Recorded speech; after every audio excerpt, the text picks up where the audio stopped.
সব শুনলি যে কত জায়গায় ধরা পড়বে তার ইয়াত্তা নেই। কি ওয়াজ করতে জানেন? বলতেছে বিনা জানাজা বিনা উজুতি তোমার আব্বার জানাজা পড়িয়ে দেবো, ফেরেশতাও বুঝতে পারবে না। মৌলবি ওয়াজ করতে যে বলতেছে তোমার বাপের জানাজা পড়িয়ে দেবো বিনা উজুতে, ফেরেশতাও খবর পাবে না। একটু জোর করে বলতে পারো না? তুমি বুঝতে পারছো না এটা কোরআনের খেলাফ? সহজ কথা বোঝো না? হ্যাঁ, বলতেছে এমন কথা বলবো কান দিয়ে কি বেরোবে। ও জানে না যে কোরআন আর হাদিস পেশ করা হলে একটা একটা করে বক্তব্যগুলো শুনে কোরআন হাদিস দিয়ে খণ্ডন করলে আন্ডার প্যান্ট পর্যন্ত তো সে মূর্খের নেনায় গেজিয়ে লাভ নেই। জাতির ঈমান বাঁচবে তো? সারা বাংলায় এত আলেম রয়েছে, এত হাফেজ রয়েছে, এত মৌলানা রয়েছে, এত বক্তা রয়েছে, এত খতিব রয়েছে, জাতির ঈমান থাক আর যাক কেউ প্রতিবাদ করে না। আর আমরা যখন প্রতিবাদ করি, মুফতি আব্দুল কাইয়ুম সাহেব যখন দায়িত্ব নিয়ে প্রতিবাদ করেন, সমাজের আর এক শ্রেণী বলে কাইয়ুম সাহেব কাটি দেয়, কাইয়ুম সাহেব স্টেজে উঠে আলেমদের নামে গীবত করে বেড়ায়। গীবতে তুমি তো বড়। আমি আজকে বলছি জামপুর হানাফিয়া মাদ্রাসাতে এই এতটা রাত্রে, রাত 1টা 1:30 ছুঁই এত গভীর রাত্রে বলছি, বাংলার মাটিতে দাঁড়িয়ে মুফতি আব্দুল কাইয়ুম সাহেব এই জাতিকে কোরআন হাদিসের রাস্তার দিশা বদলে দিয়েছে। ইসলামের অতীব গুরুত্বপূর্ণ এক শাস্ত্রের নাম আসমাউর রিজাল। নাম কি? হ্যাঁ, নাম কি? জোর করে বলেন। এসব আমাদের শ্রোতারাও শিখে ফেলতে চায়,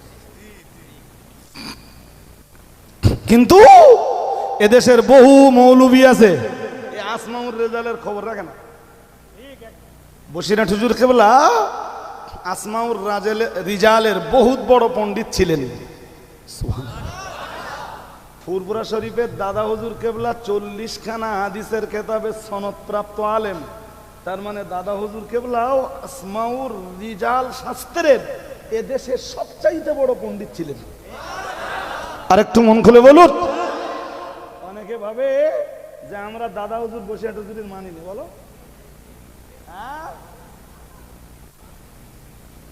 মানি কি মানি নে? সে সবচেয়ে ভালো খবর কে রাখেন? কে রাখেন? তোমরা অন্ধের মতো বিশ্বাস করো, আমরা অন্ধবিশ্বাসী নই, চোখওয়ালা বিশ্বাসী। এসব আলেমদের দ্বারাতে দিনের ক্ষতি হচ্ছে। তাদের নামে গীবত না করলে জাতির ঈমান বাঁচবে না, জাতি ইসলামের সত্যতা দেখতে পাবে না, জাতির কাছে কোরআনের সত্য মেসেজ পৌঁছাবে না, কোরআনের হক কথা পৌঁছাবে না। তাই যেসব আলেমরা দিনের ক্ষতি সাধন করছে, মানুষের আকীদা নষ্ট করছে, মানুষের ঈমান নষ্ট করার দায়িত্ব নিয়েছে, যেসব আলেম আর বক্তা নামের দাজ্জালরা এ জাতির দ্বীন ঈমান ইসলাম ধ্বংস করছে, তাদের নামে গীবত করা গুনাহ নয়, বরং যারা গীবত করবে আল্লাহ তাদের আমলনামাতে জিহাদের সওয়াব লিখে দেবেন। বুঝতে অসুবিধা হয়? তা যদি শুধু জেনে রাখি যে গীবত হারাম, পরেরটা যদি না জানি, তাহলে এক চোখ না দুই চোখ? এক চোখ হলে তো ভালোই তো বুঝতেছেন। এক চোখের লোক আজকে সমাজে খুব জোর করে বলে না, কোরআন আর হাদিস দিয়ে আমার সমাজের মুসল্লি বা মুসলমান নামের ব্যক্তিদেরকে কোরআন হাদিস দিয়ে এই জাতীয় মজলিসগুলোর শিষ্টাচার বোঝানো হয় না। আর বললেও এ সমাজকে বোঝানো যাবে না, কারণ এ সমাজ তো কোরআন হাদিস শুনবে না, খাজা বাবার জীবনী শুনবে। এ সমাজ কোরআন হাদিস শুনবে না, বড় পীর সাহেবের জীবনী শুনবে। এ সমাজ কোরআন হাদিস শুনবে না, নিজামুদ্দিন আউলিয়ার জীবনের কাহিনী শুনবে। এ সমাজ কোরআন হাদিস শুনবে না, খবরের কাগজের সংবাদ শুনবে।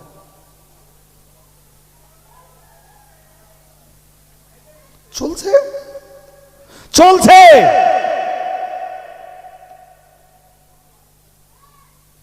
এই যে এই বোধহয় একটু আগে শুনতেছিলাম আমি গাড়িতে আসতে আসতে, আমি না মাঝে মাঝে আপনাদের মতো অশ্বনি, শোনা কি অন্যায়? হ্যাঁ না বলে না। তো এক বক্তায় কি ওয়াজ করতে জানেন? শুনবেন একটুখানি? হ্যাঁ না বলে না।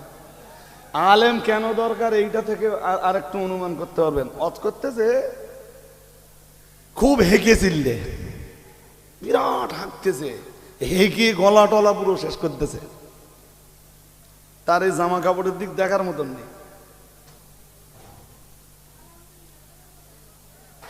দেখলে মনে হবে ওই মাঠে এই গোল টোল ধরার জন্য বিভিন্ন রকমের জার্সি টার্সি পরে যারা নামে, ওর গা জামার কালার আর সে হুজুরির জামার কালার একই। হ্যাঁ না বলবেন তো, আছে না নেই? সে হুজুর দেখি অজ করতেছে একটা আওয়াজ আজকে, এই আস্তে আস্তে শোনাচ্ছে আমার গাড়ির এই ছেলেটা, একটু শুনলুম কি অজ করতে। সব সব শুনলি যে কত জায়গায় ধরা পড়বে তার ইয়াত্তা নেই। কি অজ করতে জানেন?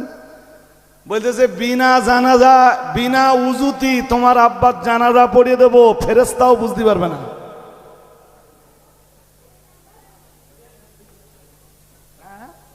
তা কই এতদিন আপনারা আমার বলেননি তো কোনোদিন? মানে আপনারা ভাবতেছেন যে সত্যি সত্যি বিনা উজুতি পড়লি ফেরেশতারা বুঝতে পারবে না। এই এতটা মৌলানা রয়েছে, জিজ্ঞেস করে দেখেন দিন ইসলামের আকীদা কি তাই? কেউ যদি বিনা উজুতি নামাজ পড়ে ফেরেশতা বুঝতে পারবে না? হ্যাঁ না বলে না। হ্যাঁ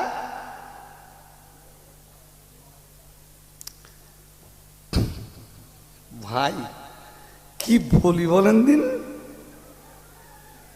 হাদিস শরীফ বিবরণ দিয়েছে, ফেরেশতা জিবরাইল যেদিন মানবীয় সূরত নিয়ে রাসূলের দরবারে এলেন, কেউ জিবরিলকে চিনতে পারছিলেন না। হযরত ওমর ওই হাদিসটা বর্ণনা করেছেন মিশকাতুল মাসাবির কিতাবুল ঈমানের প্রথম হাদিস। হাদিসবিদদের পরিভাষায় যে হাদিসটাকে বলা হয় হাদিসু জিবরিল, যে হাদিসটাকে বলা হয় হাদিসে জিবরাইল, কি বলে? জোর করে বলেন কি বলে? ওই মৌলানাদের কাছে শুনে দেখবেন, আমার পিছনে তো অনেক মৌলানা, অনেক শিক্ষক আছেন যাদের যোগ্যতা আমার চাইতেও অনেকের বেশি। আমার মাদ্রাসার, আমার না মাদ্রাসা আপনাদের, আমি তো রাখাল খাদিজার যেসব টিচাররা আছে, ভালো ভালো টিচার যারা, আমি মাঝে মাঝে তফসির বার করে যেখানে আটকায় ভালো বুঝতে পারি নি, হুজুরদের কাছে বুঝে নেই, আমার লজ্জা লাগে না। ইমাম বুখারী বলতেন আমার শিক্ষকের ক্যাটাগরি 5টা। কয়টা? জোর করে বলে না। ইমাম বুখারী বলতেন আমার ছাত্ররাও আমার শিক্ষক। ইমাম বুখারী বলতেন যে হাদিস আমি জানি না, আমার কোন ছাত্রের যদি জানা থাকে, যদি বুঝি যে হাদিস আমার জানার বাইরে, আমার ছাত্রের কাছে সেই হাদিস শিখতে আমার লজ্জা পায় না। আর একটু মন খুলে বলুন। আমিও তাই। আমার যখন স্যারেরা অঙ্ক ক্লাসে পাঠায়, আমি যে বলি একটা অঙ্ক দিয়ে বলি বোর্ডে তোরা কর, ওরা তার জানে না যে হুজুর জানে না অঙ্ক। ধরুন ক্লাস 10-এর অঙ্কে পাঠিয়েছে আমার, তা আমি কি ক্লাস 10 অঙ্ক করতে পারবো? হ্যাঁ কিছুটা পারবো, বাট একটা কঠিন অঙ্ক পড়ে গেছে, যে জায়গায় করাচ্ছে স্যার করাতে করাতে রেখে দিয়েছে, সেই ক্লাসে আমার পাঠিয়ে তোরা কর, তোদের একটা অঙ্ক দেই। আদৌ আমি করতে পারবো না অঙ্ক, ওরা বোর্ডে করলে আমি বললাম বুঝকে দাও। মনে করুন যে ক্লাসের ফার্স্ট বয় ফার্স্ট গার্ল, তাকে অঙ্কটা করতে দিলাম, ও সুন্দর করে অঙ্কটা বোর্ডে করে বুঝিয়ে দিলে, বাকিরাও শিখে ফেললে আমিও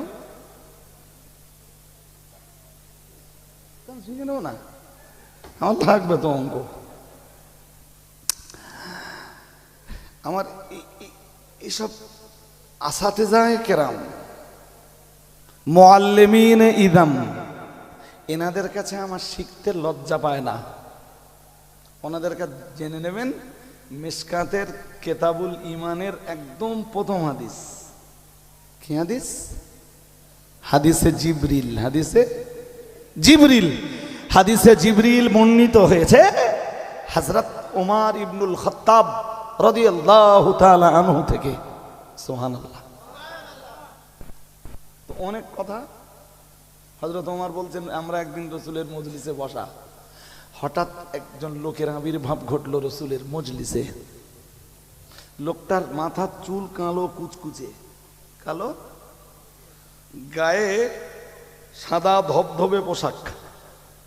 আমাদের ভিতরে লোকেরা কেউ তাকে চেনে না, কেউ তাকে চিনছে না। আবার লোকটা দূর থেকে সফর করে এসে এরকম কোন নিদর্শন, নমুনা, প্রতীকও তার চেহারায় বলি, জামা কাপড়ে বলি কোথাও নেই। দূর থেকে এলে সফর করে আসবার কিছু নিদর্শন তার জামা কাপড়ে, চেহারায় থাকবে, ফুটে উঠবে। আর যদি কাছাকাছির কোনো লোক হয়, লোকালিটির কেউ হয়, তাহলে এত সাহাবীরা মজলিসে বসা, কেউ না কেউ লোকটাকে চিনতে পারবে। হাদিস বিবরণ দিয়েছে আল্লাহ পাকের নবী সাহাবী হযরত ওমর বলেন, হাত্তা জালাসা ইলান নবী সাল্লাল্লাহু আলাইহি ওয়াসাল্লাম, এমন কি লোকটা রাসূলের মজলিসে বসে পড়ল। আল্লাহ পাকের নবী সাহাবী হযরত ওমরের বর্ণনা, ফাসনাদা রুকবাতাইহি ইলা রুকবাতাইহি, হযরত ওমর বলেন এমন কি লোকটা, ওই সাদা ধবধবে জামা কাপড় পরা লোকটা, মাথায় কালো কুচকুচে চুল বিশিষ্ট লোকটা আল্লাহ পাকের নবীর হাঁটুতে হাঁটু লাগিয়ে বসলো। ওয়াদা কাফাইহি আলা ফাকিদাইহি, এবং তার হাতের তালু দুটি রাসূলুল্লাহর উরুর উপরে রেখে দিল।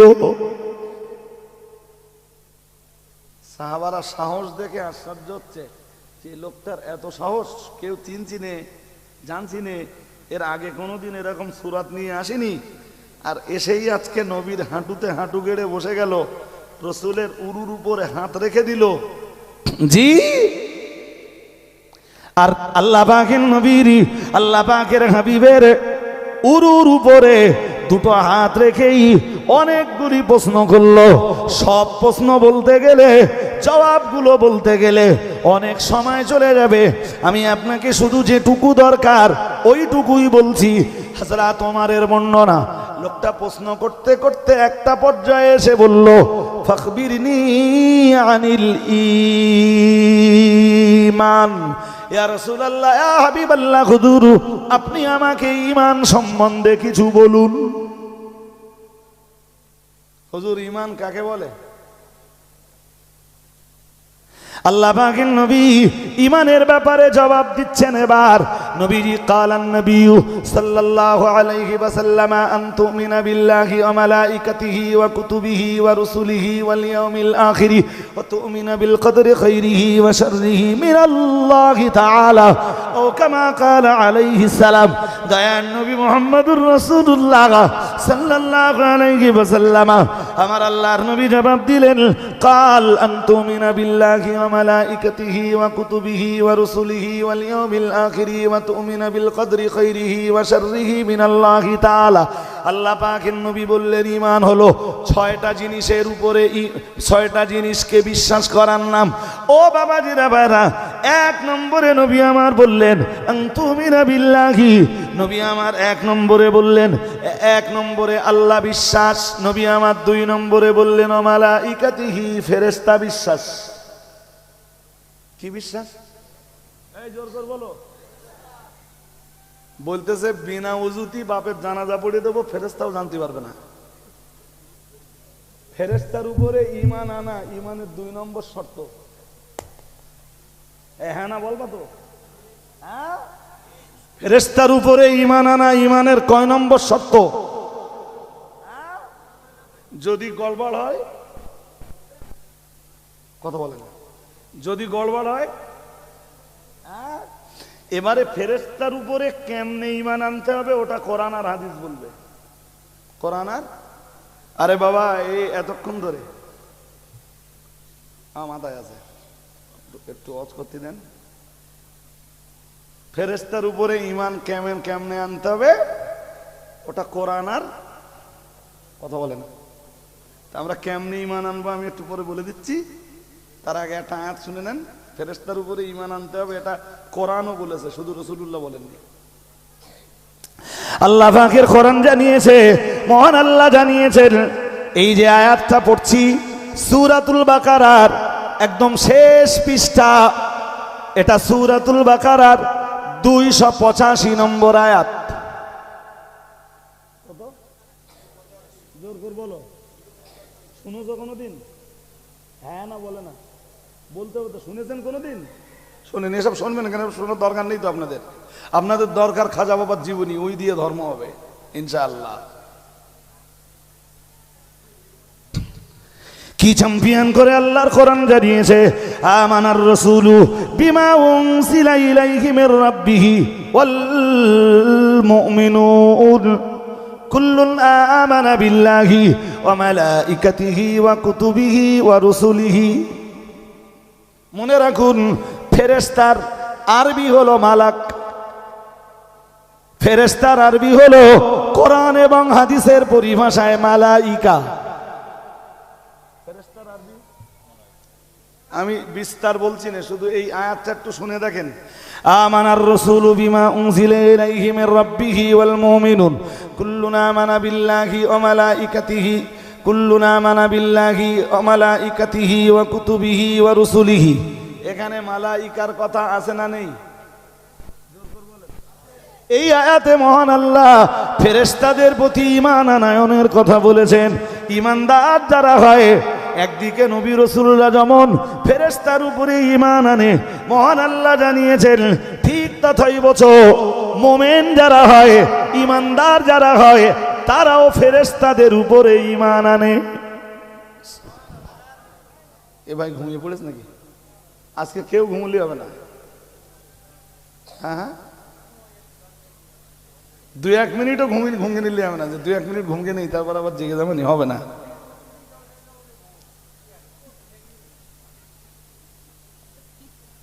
এ দেখেন, যে যত কষ্টই করুক, আমার চেয়ে বেশি কষ্ট করা লোক বলো কম আছে?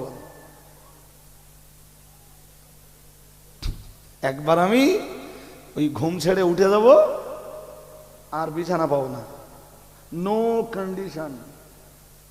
ছুটির দিনও তাই, ওই ঘুম ছেড়ে উঠে যাব, আর ঘুমানোর কোনো কন্ডিশন নেই, কিছু না কিছু সমস্যা লেগেই আছে। এরপরেও আমার কি দেখে মনে হচ্ছে যে আমি দুর্বল? যথেষ্ট সতেজ, যথেষ্ট সবল। শুকরিয়া কার? সবাই বলেন শুকরিয়া কার? আপনাদের কাজ, আমার ওয়াজ যারা শোনেন, অন্তত আমার জন্য একটু দোয়া।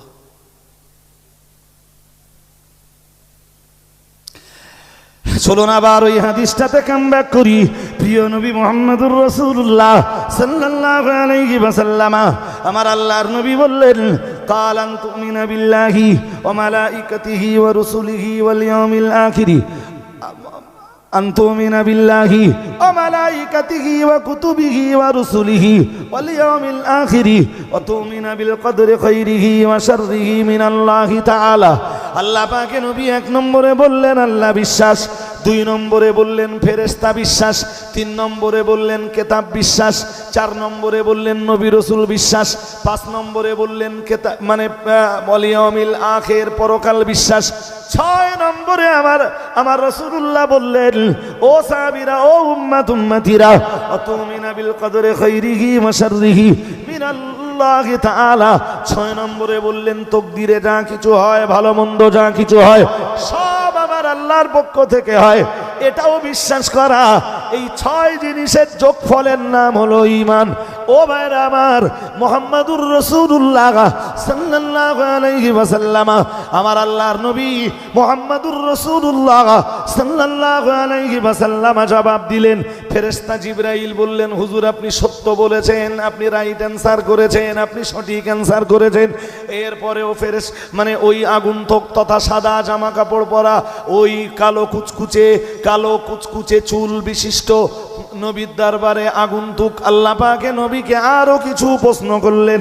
ও ভাইরা আমার, যখন বিদায় নিলেন মুহাম্মাদুর রাসূলুল্লাহ সাল্লাল্লাহু আলাইহি ওয়াসাল্লাম, আল্লাহ পাকের নবীর প্রিয় সাহাবী ফারুক আযম হযরত ওমর রাদিয়াল্লাহু তাআলা আনহু থেকে বর্ণিত, তিনি বলেন আল্লাহ পাকের নবীর দরবার থেকে, আল্লাহর হাবিবের দরবার থেকে ওই আগন্তুক নবী যখন বিদায় নিল, ফালাবিস্তু মালিকান সুম্মা ক্বালা লি ইয়া উমার আতাদরি মান السائل قلت الله ورسوله أعلم قال فإنه جبريل أتاكم يعلمكم دينكم أو كما قال عليه السلام محمد رسول الله صلى الله عليه وسلم আল্লাহ পাকে নবী সাহাবী হযরত ফারুক আযম ওমর রাদিয়াল্লাহু তাআলা আনহুর বর্ণনা, তিনি বলেন নবীর দরবার থেকে শুভ্র বস্ত্র পরিহিত কালো কুচকুচে চুল বিশিষ্ট ওই লোকটা যখন অনেকগুলো প্রশ্ন করে বিদায় নিল, ফালাবিস্তু মালিয়ান, আমরা একটুখানি অপেক্ষা করলাম।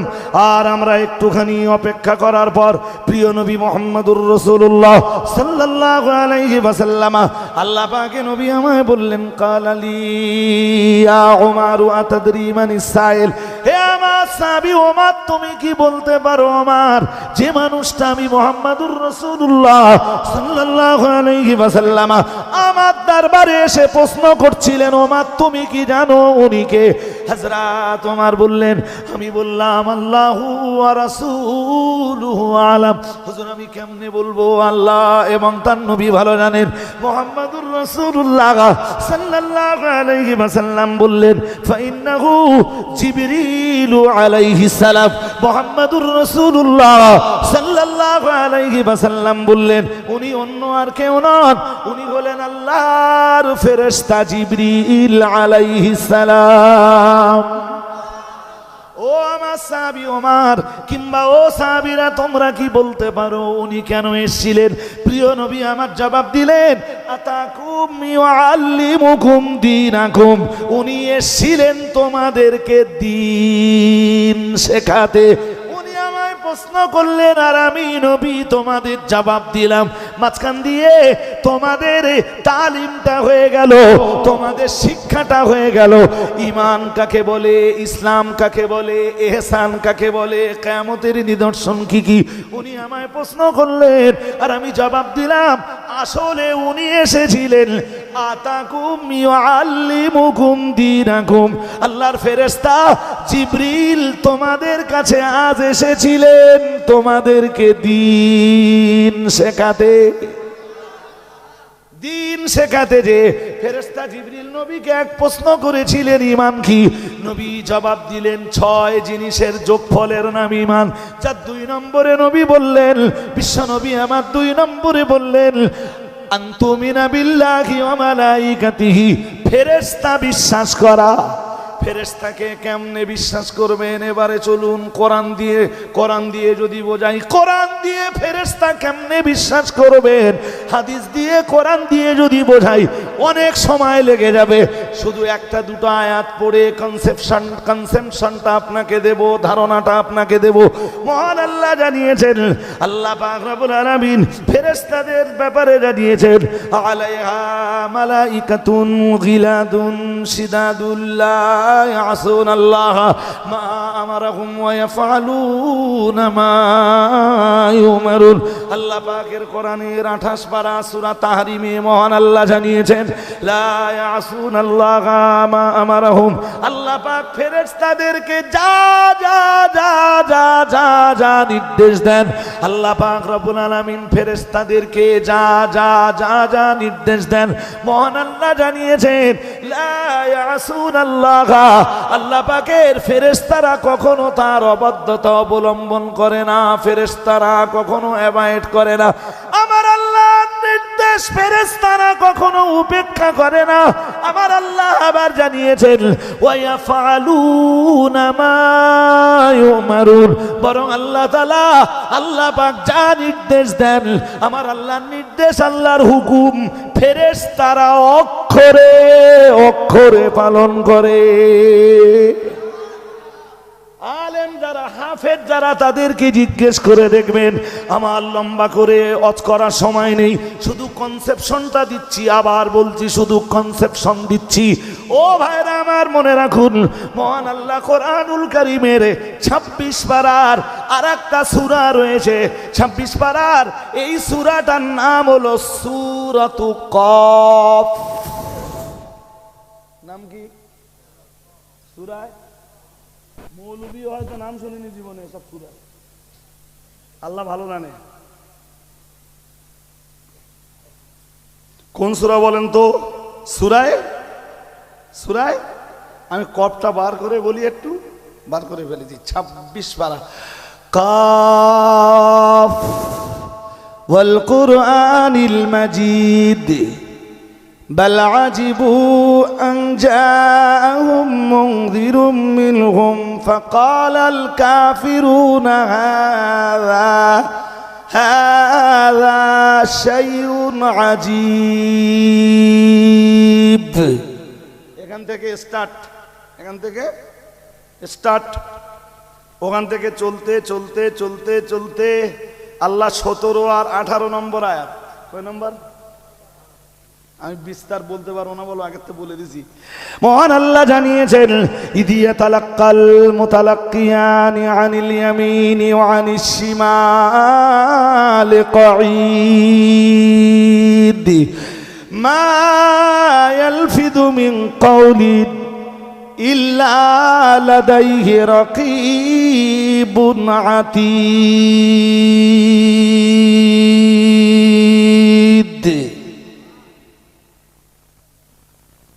এই যে কি দেখাচ্ছি,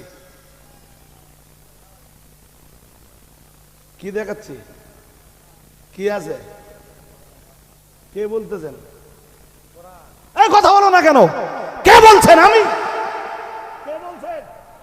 আর পরের আয়াতে বলছেন মা ইয়ালফিযু মিন কাওলিন ইল্লা লাদাইহি রাকীবুন আতীদ। সুবহানাল্লাহ বলতে পারে না? মৌলবী ওয়াজ করতেছে, বলতেছে তোমার বাপের জানাজা পড়িয়ে দেবো বিনা উযুতে, ফেরেশতাও খবর পাবে না। একটু জোর করে বলতে পারো না?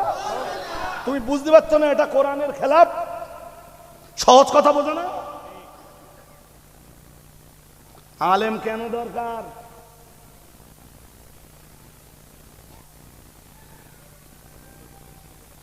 হ্যাঁ, কি বলতেছ বলেন দিন? বলতেছে বলতে পারছি না আমি আর। কি বলতে বলেন দিন? হ্যাঁ, বলতেছে এমন কথা বলবো কান দিয়ে কি বেরোবে। ও জানে না যে কোরআন আর হাদিস পেশ করা হলে একটা একটা করে বক্তব্যগুলো শুনে কোরআন হাদিস দিয়ে খণ্ডন করলে আন্ডার প্যান্ট পর্যন্ত খুলে যাবে।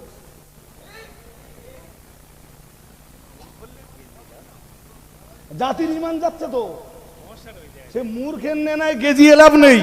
জাতির ইমান বাঁচবে তো। সারা বাংলায় এত আলেম রয়েছে, এত হাফেজ রয়েছে, এত মৌলানা রয়েছে, এত বক্তা রয়েছে, এত খতিব রয়েছে, জাতির ইমান থাক আর যাক, কেউ প্রতিবাদ করে না। আর আমরা যখন প্রতিবাদ করি, মুফতি আব্দুল কাইয়ুম সাহেব যখন দায়িত্ব নিয়ে প্রতিবাদ করেন, সমাজের আর এক শ্রেণী বলে কাইয়ুম সাহেব কাটি দেয়, কাইয়ুম সাহেব স্টেজে উঠে আলেমদের নামে গীবত করে বেড়ায়। গীবতে তুমি তো বোঝো ঘোড়ার ডিম।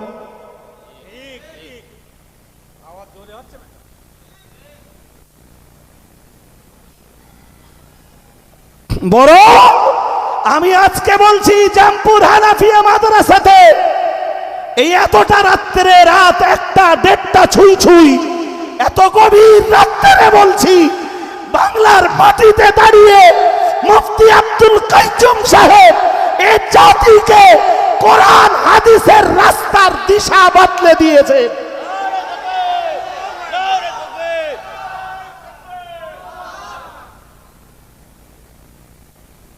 তুমি ভাবতেছো কাইম সাহেব গীবত করে? জি, গীবতের সংজ্ঞা তুমিও বোঝো না। ওই তো বলেছি চোখ একটা,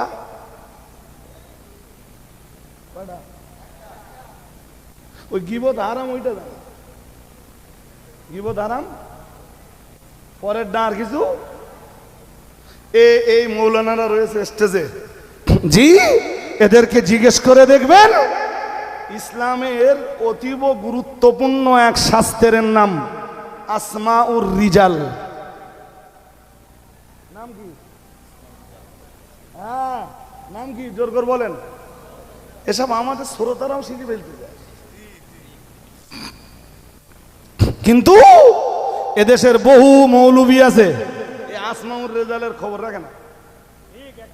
বসিরহাট হুজুর কেবলা আসমাউর রিজালের বহুত বড় পণ্ডিত ছিলেন।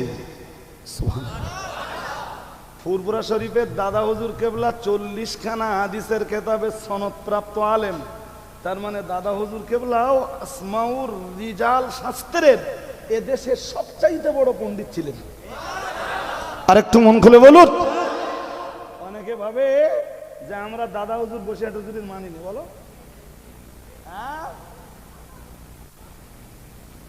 মানি কি মানি নে? সে সবচেয়ে ভালো খবর কে রাখেন? কে রাখেন? তোমরা অন্ধের মতো বিশ্বাস করো, আমরা অন্ধবিশ্বাসী নই, চোখওয়ালা বিশ্বাসী। আব্দুল্লাহ বিন সালাম এক ইহুদি, এখন ইহুদি না বলো, তখন ইহুদি ছিলেন। আবার কে হয়তো বললেন রজব আলী সাহেব আব্দুল্লাহ বিন সালামের ইহুদি বলে দেয়, তো মুখ খোলার তো উপায় নেই। এ তো আমার কথা না, আব্দুল্লাহ বিন সালাম ইহুদি ছিলেন এ কথা হাদিসে আসতেছে, এ কথা তফসিরে আসতেছে। যদি বলেন তফসিরের কোথায় আসতেছে, আমি বলে দিচ্ছি আপনাকে, কোরআনুল কারীমের সূরা বাকারার 208 নম্বর আয়াতের তফসির পড়ে নেবেন। ইয়া আইয়ুহাল্লাযীনা আমানু দুখুলু ফিস-সিলমি কাফা ওয়ালা তাত্তাবিউ খুতুওয়াতিশ শাইতান ইন্নাহু লাকুম আদুউম মুবিন। বলুন আল্লাহু আকবার। এই আয়াতের তাফসীর পড়লে আব্দুল্লাহ বিন সালামের আলোচনা আসবে, সেখানে লেখা থাকবে তিনি ইহুদি ছিলেন। তিনি, আরে বাবা হযরত ওমর যে একটা কালে কাফের ছিল, সত্যি না মিথ্যা কথা? যদি কোনো মৌলবী বলে যে ওটা আর এখন বলা যাবে না, তাই তো ওমরের ইসলাম গ্রহণের যে ইতিহাস, ওই ইতিহাস তো ইতিহাসের পাতা থেকে কেটে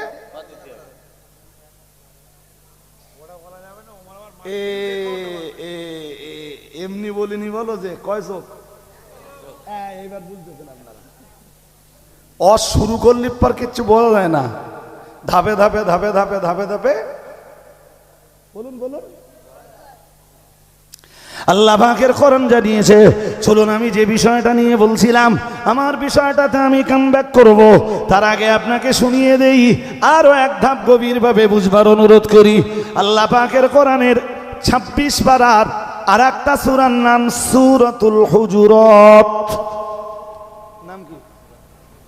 আপনার ব্যস্ত না তো? খিচুড়ি রেডি, অনেক সময় শেষ করে দেই।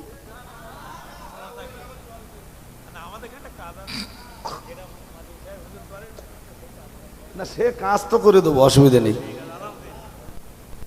এই আর একটুখান চলবে না, শেষ হয়ে যাবে। এই দেখেন 26 পারা আর একটা সূরা, একটু আপনারা শুনে নেন, এগুলো একটু শুনে রাখেন, আপনাদের জানার দরকার আছে। আর আমার এই অনলাইনে আমার বক্তব্য বহু মানুষ শোনে, অন্তত যাদের একটু সেন্স ভালো, রুচি বোধ আছে, তাদের অনেকেই আমারও শোনে। আলহামদুলিল্লাহ, বলেন আলহামদুলিল্লাহ।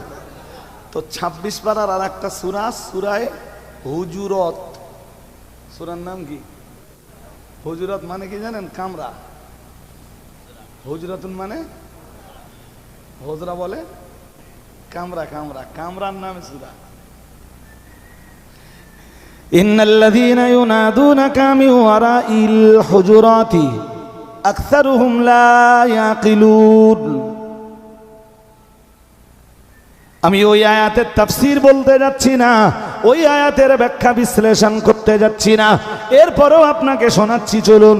26 পারা সূরা হুজুরাতের একটা আয়াত রয়েছে, মহান আল্লাহ ওই আয়াতে জানিয়েছেন, সূরাতুল হুজুরাতের 12 নম্বর আয়াত, মহান আল্লাহ জানিয়েছেন, ইয়া আইয়ুহাল্লাযীনা আমানু জতানিবু কাসীরাম মিনায-যন্নি ইন্না বা'দায-যন্নি ইসমুন ওয়ালা তাজাসসু ওয়ালা ইয়াগতাব বা'দুকুম বা'দান আইয়ুহিব্বু আহাদুকুম আন ইয়াকুলা লাহমা আখিহি মাইতান ফাকারিহতুমুহু।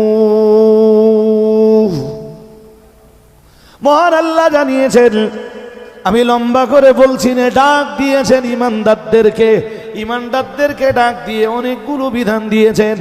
1 নম্বরে বিধান দিয়েছেন তোমরা কুধারণা করো না, কুধারণা করো না।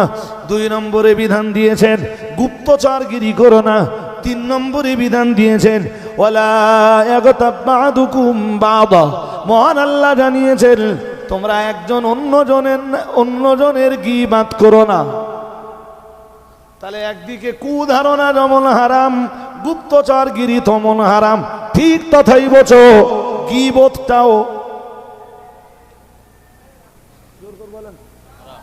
গীবতটাও আমাদের দেশের অধিকাংশ মৌলবী ওই পর্যন্ত করে থাকে। কিন্তু এই আয়াতের তাফসীরে দুনিয়া বরেণ্য মুহাদ্দিসরা আমায় বললে আমি ইনশাল্লাহ খুঁজে দিতে পারবো, দায়িত্ব নিয়ে বলছি।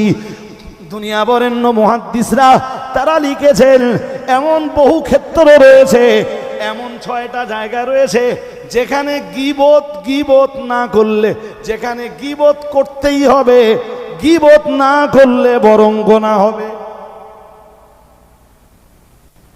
কথা বোঝে না? যেখানে কি করতে হবে বলে না, প্রতিবাদ করতে হবে। হ্যাঁ, গীবত করতেই হবে, না করলে শুধু প্রতিবাদ না গীবত। এই জোর করে বলো না কেন, শুধু প্রতিবাদ না গীবত, গীবত করতেই হবে। গীবত না করলে সেখানে গোনাহ হবে, গীবত না করলে আদালত প্রতিষ্ঠিত হবে না, গীবত না করলে সেখানে ন্যায় বিচার প্রতিষ্ঠিত হবে না। যদি বলেন উদাহরণ লাগবে, তাহলে আমার পাশে বসে থাকা মৌলানা সাহেবকে ফর এক্সাম্পল, আমি আমার শক্তি আছে, ক্ষমতা আছে, জনবল আছে, বাহুবল আছে, প্রচুর পরিমাণ ধরে পেটালাম, লোকটা পাল্টা আমায় মারবে, এ সাহসও লোকটার নেই, মারতে এলে আবার মার খাবে। তাহলে আমি যে অন্যায় ভাবে মেরেছি, ন্যায় বিচার প্রতিষ্ঠিত হওয়া দরকার তো। নাইলে আজকে মাওলানাকে মেরেছি, কালকে মাওলানার ভাইকে মারবো, পরশুদিন আর একজনকে ধরে মারবো, তারপরের দিন আর একজনকে মারবো। এখন যদি ন্যায় বিচার প্রতিষ্ঠিত না হয়, আমি তো মারতেই থাকবো, আমি সবল তো মারতেই থাকবো, আর দুর্বলেরা তো মার খেতেই থাকবে। হ্যাঁ না বলে না? এই লোক বিচারপতি, এ লোক মার খেয়েছে, আমি মেরেছি, এ কথা তো এই মৌলানা সাহেবের এই বিচারপতির কাছে বলতে হবে তো। হ্যাঁ না বলে না? এই বলতে হবে না, হবে না বললে গীবত হবে তো। আর কথা বললে গীবত হবে তো, তা গীবত হলে গোনা হবে না? এবার বুঝতে পারছো যে আর গীবত হচ্ছে না। কেন হচ্ছে না? এখন গীবত না করলে আদালত প্রতিষ্ঠিত হচ্ছে না, এখন গীবত না করলে ইনসাফ কায়েম হবে না, এখন গীবত না করলে মানুষ ন্যায় বিচার পাবে না।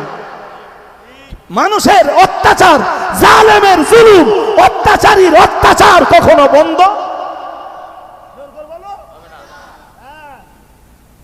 অনুরূপ ভাবে যেসব আলেমদের দ্বারাতে দিনের ক্ষতি হচ্ছে, তাদের নামে গীবত না করলে জাতির ঈমান বাঁচবে না, জাতি ইসলামের সত্যতা দেখতে পাবে না, জাতির কাছে কোরআনের সত্য মেসেজ পৌঁছাবে না, কোরআনের হক কথা পৌঁছাবে না।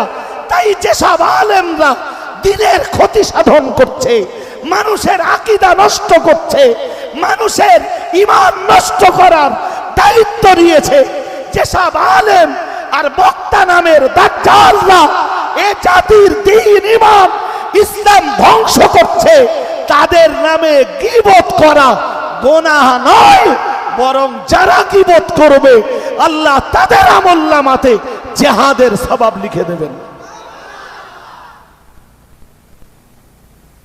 বুঝতে অসুবিধা হয়?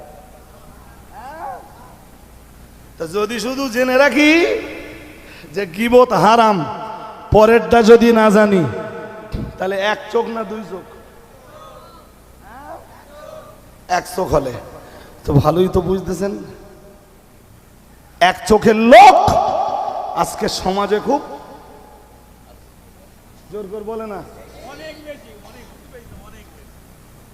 সুতরাং দু চোখ খোলো, দু চোখ খোলো। শুরুতে জিজ্ঞেস করেছিলাম, মনে আছে? একবার জিজ্ঞেস করে রেখেছিলাম আপনাদের, জি মনে আছে, যে এক চোখ কার? জোর করে বলেন। আর এরাও এক চোখ দিয়ে দেখতেছে, আর এক চোখ বন্ধ। আর এক চোখ কি বন্ধ? এগুলো কি?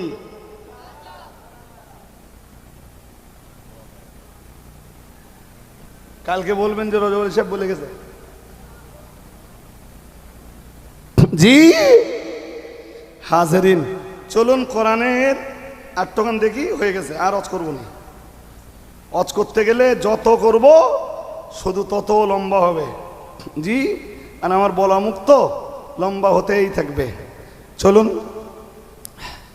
আল্লাহ পাকের কোরআনের সূরাতুল ইনফিতার 30 পারা। কয় পারা? সূরাতুল ইনফিতার। সূরাতুল ইযা সামাউ ফাতারাত ওয়া ইযাল কাওয়াকিবু তাতারাত। ওই সূরাটাই। এখানকার ছেলেরা যারা আছে এমনি 30 পারা খারজি লাইনে পড়ুক আর হেফজ লাইনে পড়ুক, প্রায় 30 পারা সবাই মুখস্থ করতে, তাই তো? হ্যাঁ না বলে না? হ্যাঁ, আমার হয়তো মুখস্থ না থাকতে পারে, সেটা আমার দুর্বলতা। কিন্তু এখনকার ছেলেরা খোদ আমাদের খাদিজার সিলেবাসেও ও দেওয়া আছে, মুখস্থ করতে হবে। কোন পারা? হ্যাঁ, যদি কেউ বলে যে বেগানা পুরুষদের পড়ানো যাবে না, তো যাবে না। কয় চোখ? কয় চোখ দিয়ে দেখতেছে? হ্যাঁ, দু চোখ দিয়ে দেখলে ওরমটা মনে হতো। হাজেরিনে মজলিস, মনে রাখুন, আল্লাহ পাকের কোরআনের সূরাতুল ইনফিতার 30 পারা। এই সূরাটার 10 এবং 11 নম্বর, এই সূরাটার 10 নম্বর, 11 নম্বর এবং 12 নম্বর আয়াত, ছোট ছোট আয়াত। মহান আল্লাহ জানিয়েছেন, ওয়া ইন্না আলাইকুম লাহাফিজিন কিরামান কাতিবিন ইয়ালামুনা মা তাফআলুন। কি চ্যাম্পিয়ন করে আল্লাহ জানিয়েছেন, ওয়া ইন্না আলাইকুম লাহাফিজিন,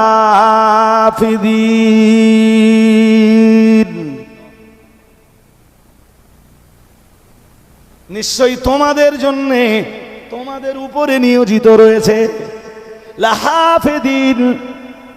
মহান আল্লাহ জানিয়েছেন, তোমাদের জিন্দেগির আমলগুলো সংরক্ষণকারী ফেরেশতা। কি রয়েছে?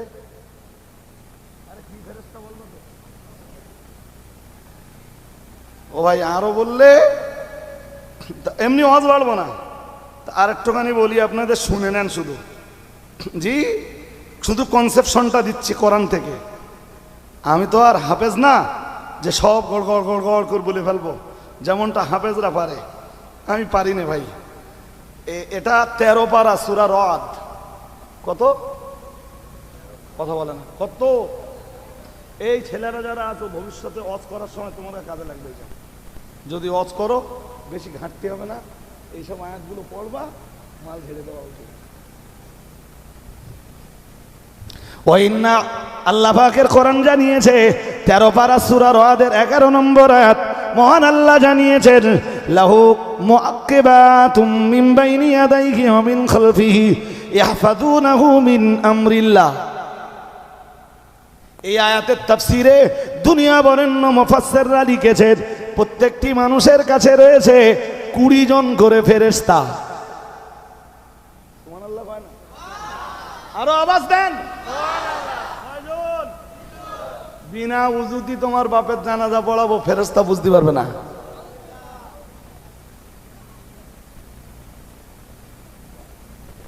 এগুলো সব কোরআনের পক্ষে গেল তো?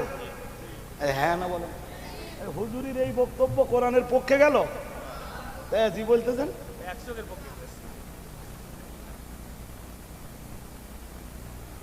এই জন্য কি দরকার? হাক্কানি আর আলেম বানানোর জন্য কি দরকার? এবার লাইনে চলে যাবে। وَإِنَّ عَلَيْكُمْ لَحَافِظِينَ كِرَامًا كَاتِبِينَ يَعْلَمُونَ مَا تَفْعَلُونَ। মহান আল্লাহ জানিয়েছেন, আল্লাহ পাক ঘোষণা দিয়েছেন তোমাদের উপরে নিযুক্ত রয়েছে, আল্লাহ পাক জানিয়ে দিয়েছেন কিরামান কাতিবিন, যারা হলেন সম্মানিত লেখকগণ। ইয়ালামুনা মা তাফআলুন, তোমাদের কাছে সম্মানীয় লেখক যাদেরকে নিযুক্ত করে রেখেছি, তোমাদের তামাম জিন্দেগির আমালের লেখক যারা, তো সেটা ভালো হতে পারে, সেটা খারাপও হতে পারে।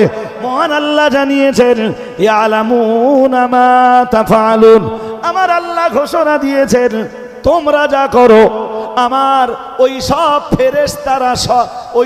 ফেরেশতারা তা খবর রাখেন। খবর রাখে না? রাখে না?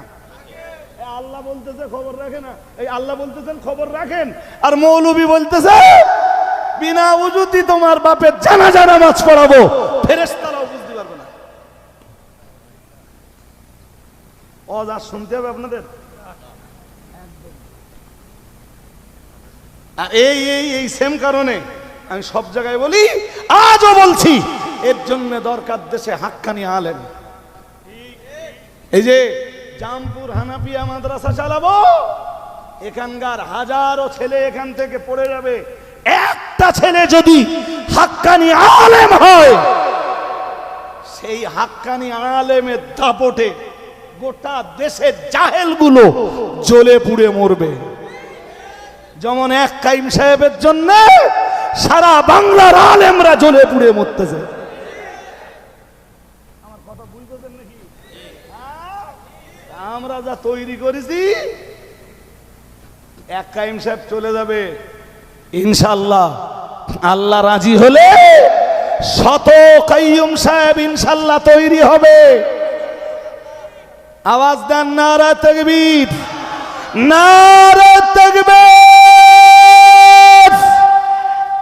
আর এইসব শিক্ষা প্রতিষ্ঠানগুলির শিক্ষার্থী যারা, মুতাআল্লিম যারা, আল্লাহ পাকের রাসূল জানিয়েছেন, নবী আমার জানিয়ে দিয়েছেন, ওয়া ইন্নাল মালাইকাতা লাতাদউ আজনিহাতাহা রিদাল লিতালিবিল ইলমি আও কামা ক্বালা আলাইহিস সালাম। দয়ার নবী মুহাম্মদুর রাসূলুল্লাহ সাল্লাল্লাহু আলাইহি ওয়াসাল্লাম নবী আমার জানিয়ে দিয়েছেন, ওয়া ইন্নাল মালাইকাতা লাতাদউ আজনিহাতাহা রিদাল লিতালিবিল ইলমি।